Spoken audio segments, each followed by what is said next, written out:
సీత ఏం చేస్తున్నావు? వాతావరణం చల్లగా ఉంది, బజ్జీలను చేస్తా. పకోడానా? లేట్ ప్రాసెస్ కదా. 3 కప్పులు పిండేసాను.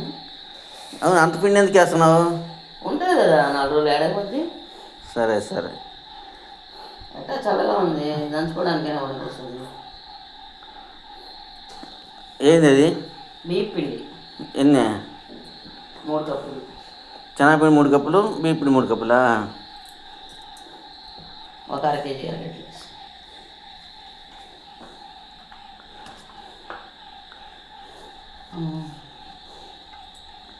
చాలా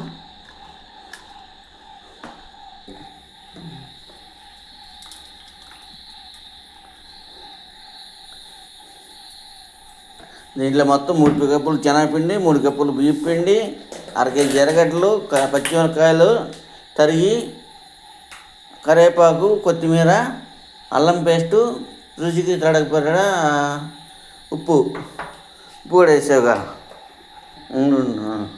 కాపెట్టిన ఆయిలా? ఎంత తీసుకున్నావు? 100 గ్రాములు. 100 గ్రాములు కాపెట్టిన ఆయిల్. కారం ఎంత వేస్తున్నా? ఒక స్పూన్. ఏంది అది? మంచి సోడా కొద్దిగా కలిపేసుకున్నాము. నూనె వేసావు కాబట్టి ముందు అంతా కలుపుకోవాలా. నీళ్లు నెమ్ము చేసుకుంటా ఒక్కొక్కరు కలుపుకుంటా వేసుకోవాలి. అంతా ఒకసారి కలుపుకుంటే మెత్తబడిపోద్ది, ఒకడ కరకరలాడదు. ఇగో ఇట్లా కొంచెం కొంచెంగా కలుపుకుంటూ ఇట్లాగే వేసేసుకోవడమే. చూపిస్తాను వేసేది కూడా. బాండలు నూనె హీట్ అయిన తర్వాత వేసుకోవాలండి.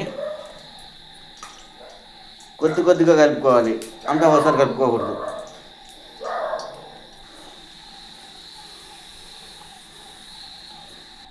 పకోడా రెడీ అయిపోయిందండి. Please like and subscribe. చూడండి, ఒకసారి రుచి చూడండి, తయారు చేయండి, కామెంట్ చేయండి. బాగుందండి పకోడా, టేస్ట్ చేశాను, చాలా బాగుంది.